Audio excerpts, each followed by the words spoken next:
"What's Hallowe'en mean, Father?" asked Thomas Brown as the family was seated at breakfast one morning late in October. "It means the evening before All Saints' Day," answered Father Brown. "Do you remember what fun we had last year, Chuck?" remarked Toad, for Thomas was called Toad by his friends, and Charlie was known as Chuck. "I should say I do," he answered. The Browns had always lived in the town of Merryvale, in a large white house set far back from the street, and not far away was the home of Toad's best friend Reddy and his brother Frank, nicknamed Fat.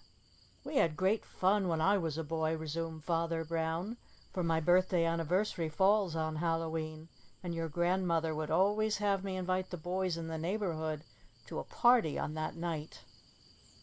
"Oh, I wish mine weren't 2 days later, or I might have a party too," sighed Toad.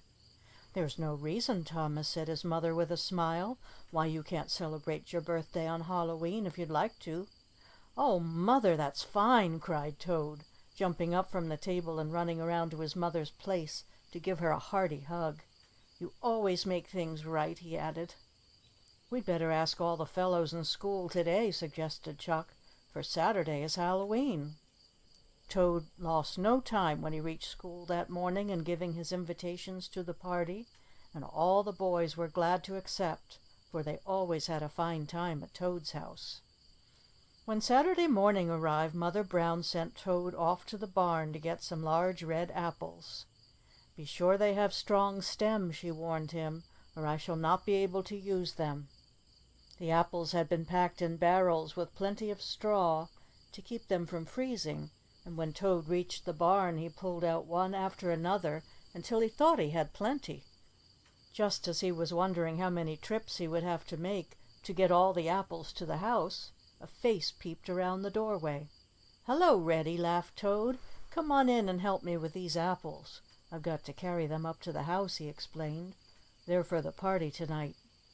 "Couldn't we eat just one now?" asked Reddy, picking up from the floor a shining red apple. "Hey, not that one!" cried Toad. "Take one without a stem." "Haw!" protested Reddy. "What difference does that make? I wasn't going to eat the stem." Toad laughed. "Mother wants strong stems on them. I don't know why," he explained. "What's a Hallowe'en party like?" inquired Reddy, seating himself on the top of a potato barrel. "Fat says," he continued, "that there's always ghosts." "Aw, who's afraid of baby things like ghosts?" jeered Toad. "Well, I'm not either," protested Reddy. "I knew he was only trying to scare me." After the boys had carried the apples up to the house, Mother Brown looked them over and exclaimed, "They're just what I want. Such fine, strong stems." At about 7:30 that night, the boys who had been invited to the party began to arrive at the Browns' home, where they were met at the door by a figure in white. It had queer rabbit ears made from tying up the corners of a pillow slip that had been placed over its head. The eyes were holes cut in the slip. The large hall was lighted by many candles set in hollowed out pumpkins which had queer grinning faces cut in them. "Wow, but this is spooky," giggled Fat, at which the other boys laughed. Now the figure in white, which was really Toad, asked the boys to follow him as he led them to Father Brown's study. Here they were met by Chuck, also in white. "Good evening, Mr. Ghost," greeted Reddy, bowing low. "How do," nodded the ghost, and Chuck could scarcely keep from laughing as he added in a deep voice, "Put on these slips and hurry up," pointing to a pile of them on the floor. "Oh, I know who you are," laughed Fat, "but I won't tell," and he hastened to scramble into a pillow slip, which he twisted around his head until he got the slits for the eyes in the right place. "My ears are longer than yours are," boasted Herbie as he danced about. "All the better to hear you, my dear," laughed Lynn Smith. As all were ready now, Chuck led the queer-looking party of long-eared figures into the library, where they were met by Father and Mother Brown dressed in black gowns with tall witches' caps on their heads. There was a large black pot hanging in the fireplace, and Mother Brown began to stir something in it with a long iron spoon. Fat walked directly over to the fireplace and peeped into the pot. "If ghosts had noses," he sniffed, I'd say that smelt awfully good." Father Brown now went about pinning a number on each boy's back. "What's that for?" asked Hopey. "Well, you all look so much alike," laughed Mr. Brown, "that I can't tell you apart. And," after a pause, "there's going to be a prize for this game." "That's great!" shouted Herbie. "Hope I get it." Chuck now left the room, returning a moment later with a huge pumpkin, which he placed on a chair in the corner. "Who's number one?" he asked, at the same time lifting high into the air the stem of the pumpkin, which had been cut off close to its base. "Keep perfectly still," whispered Chuck as Hopey came toward them. "I am," announced Hopey Smith from his place before the fire, where he had been helping Mother Brown stir the contents of the great black pot. "Well, hurry and come over here if you're first," called Toad, "and I'll turn your slip around so you can't see." "Here's the stem," said Chuck, placing it in Hopey's outstretched hand. Father Brown now took Hopey by the shoulders and slowly turned him around again and again. "I believe you've had enough turns to wonder where you are," he said, adding, "Now see if you can place the stem on the pumpkin." Hopey started off, both hands held out before him. "You mustn't feel anything with your hands," called Herbie. "It isn't fair." "All right," was the answer, as he walked straight for the corner where Fat was sitting watching the fun. "Keep perfectly still," whispered Chuck in Fat's ear as Hopey drew near. Then, as he paused before Fat and placed the stem upon his head, the boys broke into shouts of laughter. "Keep perfectly still," whispered Chuck in Fat's ear as Hopey drew near. Then, as he paused before Fat and placed the stem upon his head, the boys broke into shouts of laughter. "Oh, you pumpkinhead!" gasped Reddy. Hopey pulled off his pillow slip and stared in wonder about him. Then he too laughed. "I was so sure I had it on the pumpkin!" he exclaimed. "Better be careful, Fat," warned Toad. "If Mother takes you for a pumpkin, she'll put you in a pie." Numbers 2, 3, and 4 hadn't much better luck, for Herbie stuck the stem on the center table, Chuck on a book stand, and Reddy tried very hard to put it into the pot, but Mother Brown held out her hand just in time to save it from falling in. Lynn's turn came next. "Watch me," he said. "I'm going to do it." "Bet you don't," challenged Reddy. Then Father Brown gave him a few quick turns, and away he started. After taking 2 or 3 steps forward, he paused. Then, stretching out his hands, he walked slowly toward the fireplace. When he had reached it, he turned about and faced the room. "Now I know where I am," he thought. "I'll walk right over to the corner by the door." "Look," whispered Chuck to Herbie. "He knows where he's going, all right." Each boy held his breath as Lynn drew closer and closer to the chair which held the pumpkin. Then, as his knees struck against the edge of it, he stopped and placed the stem on the top of the pumpkin. "Good for you, Lynn!" cried Toad. "I didn't think you could do it." "Oh, it was easy," boasted Lynn. "The heat of the fire told me where the fireplace was. Then, when I turned and faced the other way, I knew I only had to walk to the left to reach this corner." "Here's the prize," announced Chuck, stepping up to Lynn and handing him a box. "Hurry up and open it," cried Hopey. "We want to see what's in it." And as the lid came off the box, Lynn exclaimed, "A baseball! Just what I've been wanting!" and he tossed it up into the air. "That's as lively as a cricket," commented Herbie as he caught the ball and bounced it on the floor. Mother Brown now whispered something in Fat's ear, and with a broad grin Fat disappeared through the door leading to the kitchen. In another moment he reappeared carrying 2 large, well-greased pans in his hands. At once the boys all crowded about the fireplace, trying to help, and in less time than it takes to tell, the taffy that had been boiling in the large pot was poured into the pans and set away to cool. "By Jiminy, I hope it tastes as good as it smells," observed Toad. "I'm sure it will," replied Mother Brown with a smile. "Stand in line," ordered Chuck, "while I tie your hands behind your backs." "You're not going to spank us, are you?" wailed Fat, making believe to cry. "No, silly," laughed Chuck, adding, "Everyone take off his slip now. We need our whole faces to play this game." Toad, with the help of Father Brown, then placed a long pole so that the ends rested on the top of two bookcases, and from it hung many bright red apples tied on with strings. "Now," said Chuck, "the fellow who can take one good bite out of an apple without using anything to steady it with gets a prize." "Me first," cried Herbie. "All right," was the reply. "Go ahead." And Herbie started. At first it seemed very easy, but whenever he got ready to take a good bite, the apple always slipped away. The boys all laughed as Herbie made one dive after another. "Ah, have a bite!" cried Reddy. "I picked that one out for you." Herbie then gave the apple a push and stood with his mouth wide open, awaiting the return swing. But instead of getting a bite, the apple landed on his nose. Fat fairly rolled over with laughter, and after a few more attempts, Herbie gave up his place to Lynn Smith. Then Father Brown took Herbie's apple off the string and, tossing it to him, said, "Here's the booby prize." Lynn had no better luck than Herbie, although he tried his hardest. The apple always bobbed about his head, rolling away just as he thought he had it. "You're next," called out Toad, as Fat stepped forward toward the apples. "Good evening," said Fat, bowing low. "I've a very empty feeling. Would you like to step inside?" "Ah, hurry up," shouted Reddy. "I want a turn sometime tonight." "So do I," chimed in Hopey Smith. Fat grinned. "Don't be in such a hurry. It never pays," he retorted. Again and again he tried, but did no better than the rest.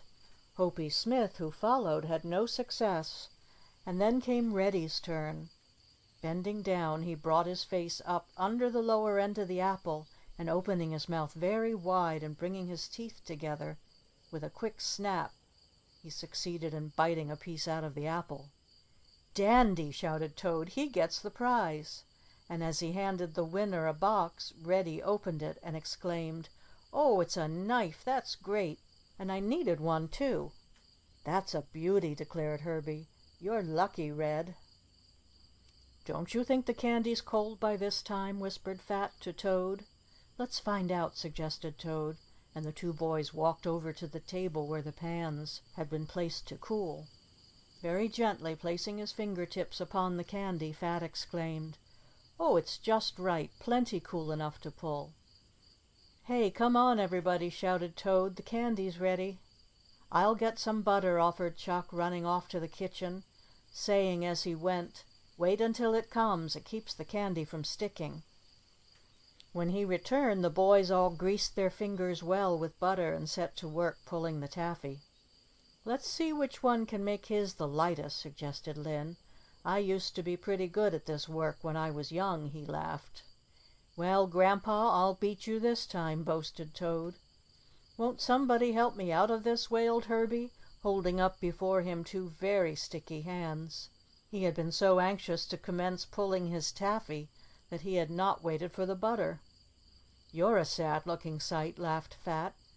"Why didn't you wait to see how I did it?" he chuckled.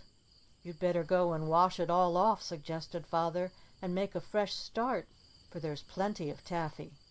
Herbie took his advice. "Reddy, what was that the teacher said in school the other day about too much candy being bad for little boys?" inquired Chuck from his corner by the fireplace, at which Reddy laughed.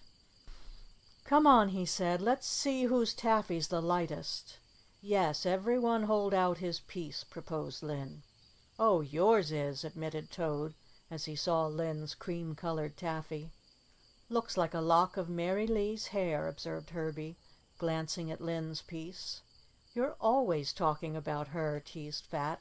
"Am not," denied Herbie stoutly, his face turning red.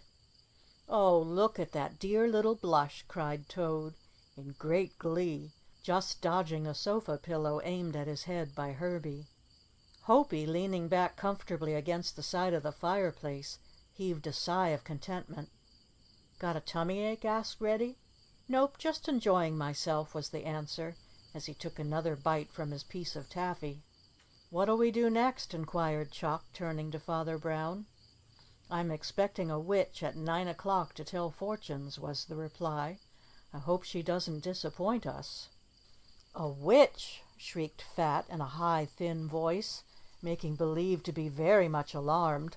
"I hope she won't change me into a snake." "Oh, you'd make a better turtle, you're so fond of walking slow," laughed Linn. "She'll turn Herbie into a sleeping prince, and Mary Lee will be the princess who kisses him and wakes him up," said Chuck teasingly, at which all the boys roared with laughter. As Herbie started off after Chuck, a merry chase followed, which the other boys enjoyed, at times holding Chuck until Herbie was almost upon him and then letting him go, only to catch Herbie and hold him in turn. Suddenly, in the midst of the uproar, there came a sharp rap on the door. 1, 2, 3. "Hush!" whispered Chuck. "It's the witch." "Come in," invited Father and the boys, standing in a group watching the knob of the door turn slowly. As it opened silently, they saw standing on the threshold a little old woman, all bent over, a long black cape and hood covering her from head to foot. She carried a cane with a crook in it and leaned very heavily upon it as she walked. Muttering to herself, she crossed the room and took a seat by the fire. Her coarse gray hair fell in straggly locks about her face, almost hiding it from view. Suddenly the lights went out, leaving the room in darkness save for the firelight. "Place the pot before me," she ordered, in a high, broken voice, shaking her stick at Fat. "Yes, ma'am," said Fat, hurrying to obey. "She's got Fat scared to death," giggled Toad to Reddy. From under her cape she now took a small paper bag and poured the contents into the pot before her. Then, standing up, she hobbled around it 3 times, waving her arms and humming a queer little tune. Soon a dull red light glowed from within the pot, getting brighter and brighter. "It's magic," whispered Toad to Hopey Smith.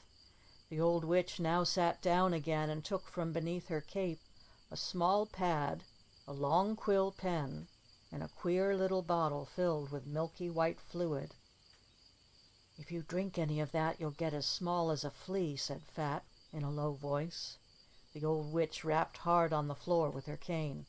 "Herbie, come forward," she commanded.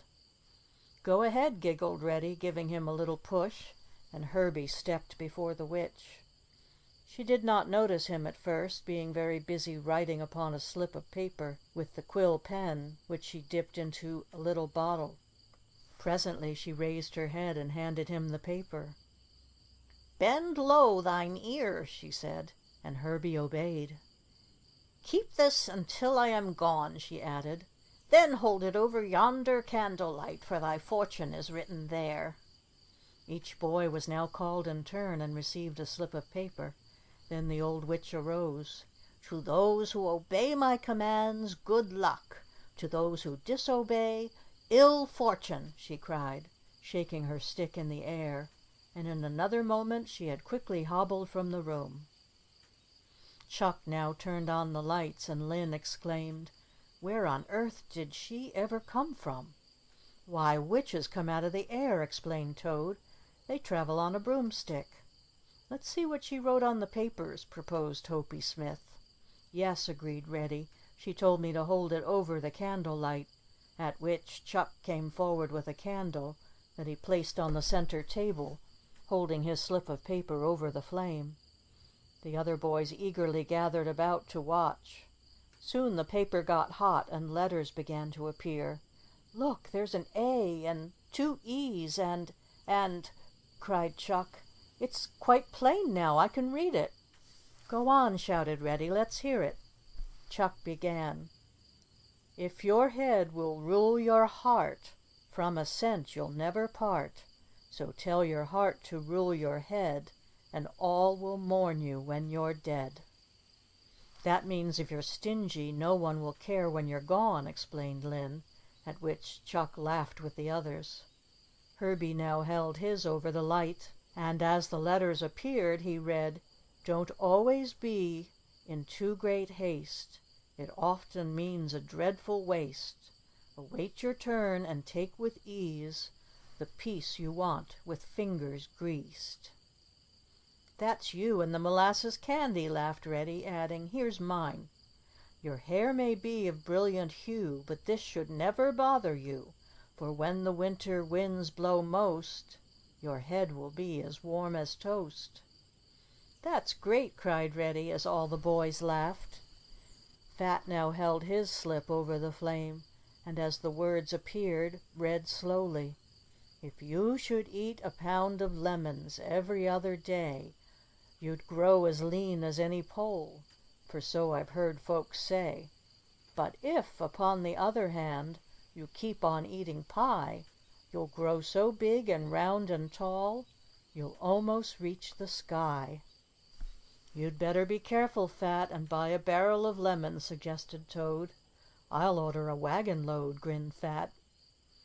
Hopey now held his paper near the candle, and in a moment read, "If you're the lad to find the coin that's hidden in the flower, you the highest will enjoy of health and wealth and power."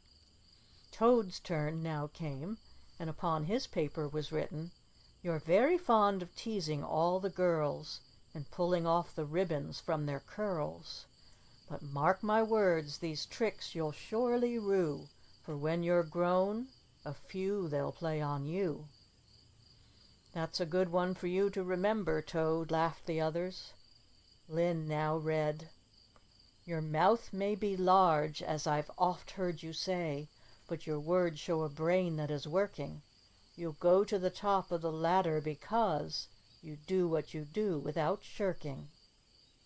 "The old witch must have liked you, Lynn," commented Reddy. "That's the best yet." "Let's try to blow out the candles next," suggested Toad, to which the others agreed. "Bet I win this," boasted Fat. "I've got a lot of wind." "Reddy ought to win," laughed Chuck. "He's always blowing about what he can do."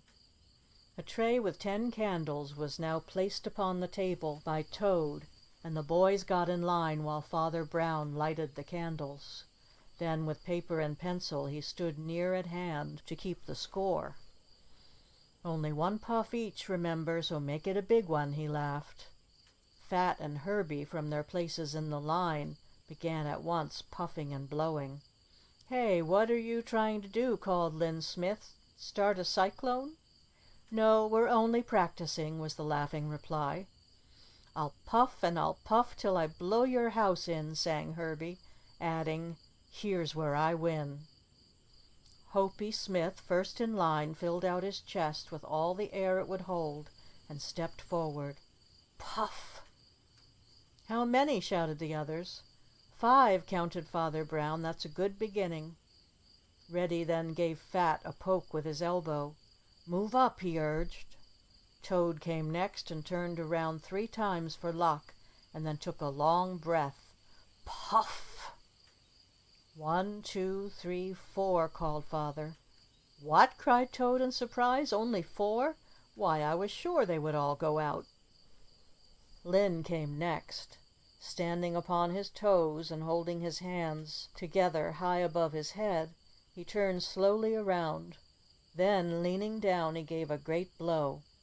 6, counted Father Brown. "That's the best yet." "Watch me," cried Chuck, who stood next, and placing his hands upon his hips, he started dancing about before the table. "Ha! Look at the funny dancer!" shouted Hopey.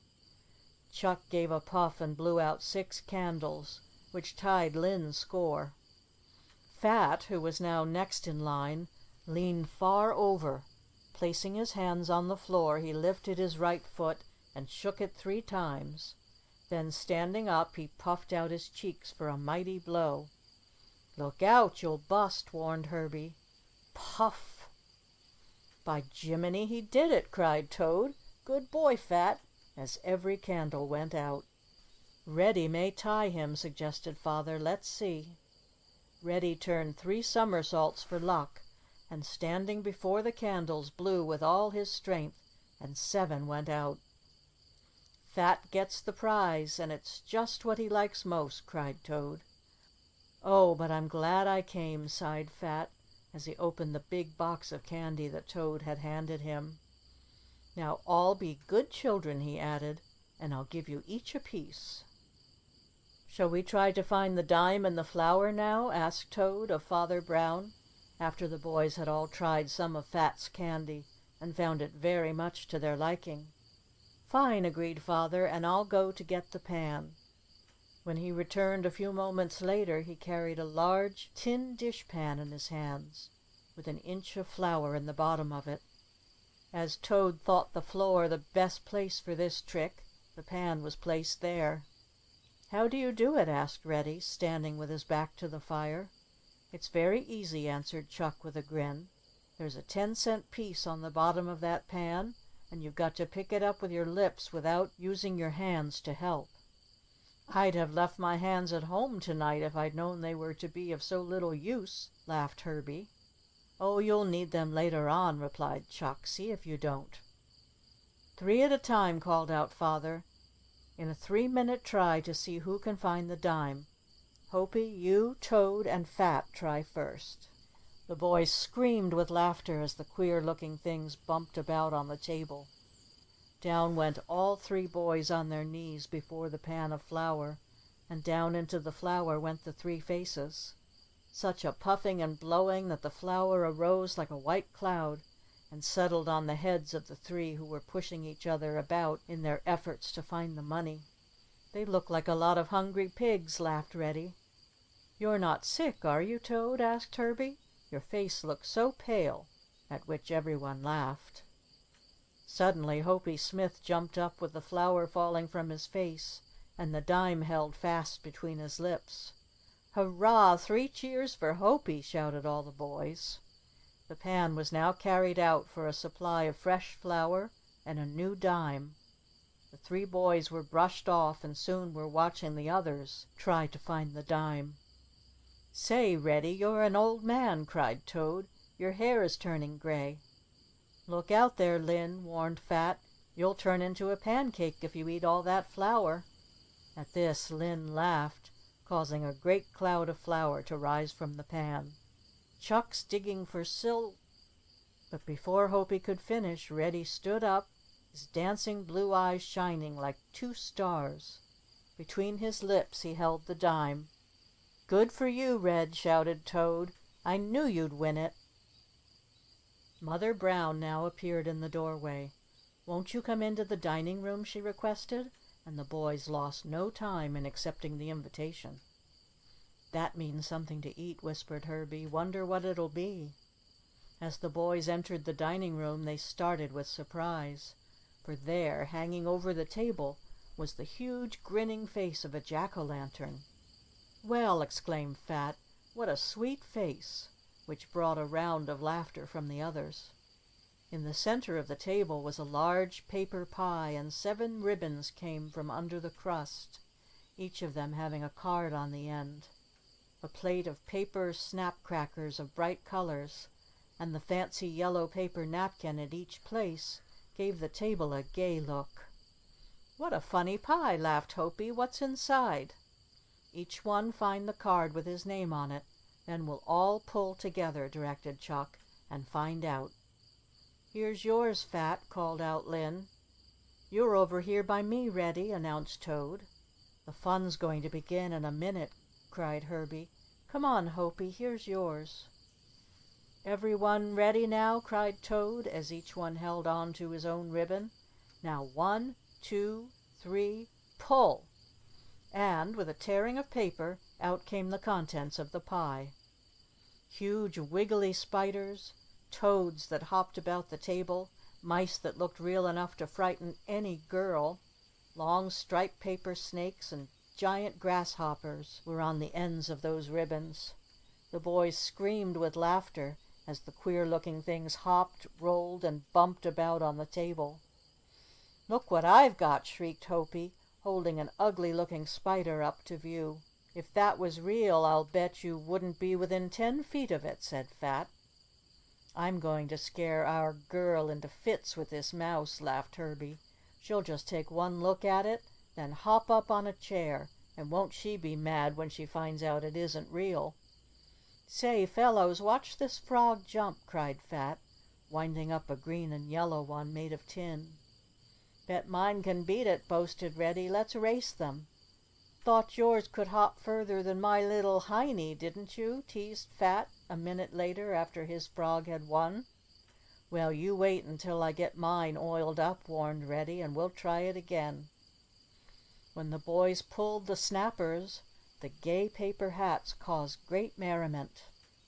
Fat having a baby cap with long strings which he tied under his chin. "Ah, here comes the ice cream!" exclaimed Herbie. "Look at the funny figures it's in," he added, as a large platter holding many odd little shapes was placed before Toad. "Youngest first," announced Toad. "What do you choose, Hopey?" "I'll take, let's see, guess I'll have a pumpkin," finally decided Hopey, and a yellow ice cream pumpkin was placed before him. "You're next, Reddy," said Chuck. "Am not. Herbie's younger than I am," protested Reddy. "I'll take the rabbit," laughed Herbie. "I like chocolate and vanilla best." Reddy now chose a pink and white windmill. Chuck a pony. "Don't I wish it was real," he said. "Well, the turtle looks like it might taste pretty good," said Fat, and then it was Lynn's turn. "It doesn't seem fair for you to be last, Toad, when you ought to have come after Reddy," remarked Lynn. "Well, it's my party, so I have to be last," was the answer. "Well," agreed Lynn, "if that's so, I'll have the ship." "Oh, good!" cried Toad. "That leaves the engine for me, and I wanted it more than anything else." "This turtle makes better ice cream than he would soup," grinned Fat, as he took another spoonful. "I'm eating my rabbit's ears first," chirped Herbie. "Well, I'm eating the smoke from my engine first," Toad chimed in. "Here's the cake. You'll have to cut it, Toad," Lynn informed him, "for it's bad luck to let anyone else cut a birthday cake for you." It was covered with white icing and ablaze with candles. "Now watch the candles go out," and Toad gave a great puff. "All over," he declared, laughing. "Now I'll cut the cake." "There is a piece of silver in it, Thomas," said his mother, "and the one who gets it will be the lucky one in life, and a thimble for the one who is going to be a bachelor." At this the boys urged Toad to hurry, and when the cake had been cut and passed around, each boy looked his piece over carefully. "Hurrah! I've got the money!" shouted Hopey, holding up a bright dime so all could see. "And I've got the thimble," wailed Chuck. "Now I'll have to sew on all my own buttons." "Hopey's lucky, all right. He won the money and the flour, too," observed Herbie. It was now growing late, so the boys, much against their will, found their hats and bade good night to Father and Mother Brown. "We've had a fine time, Toad," said Fat. "Hope you have another birthday next year."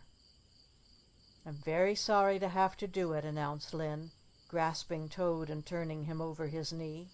"But you must have 9 spanks and 1 for good luck." "Why didn't we think of it before?" agreed the others, helping to hold Toad until each one had his turn. "Well, I ought to be good for a year now," laughed Toad, after he managed to get away. "Wait till it's your turn, Lynn. Won't I give you some good ones?" "Good night," responded Lynn. "We've had a dandy time." "You bet we have," echoed all the others. "Goodbye, goodbye," called Chuck and Toad, standing in the doorway as the boys disappeared in the darkness.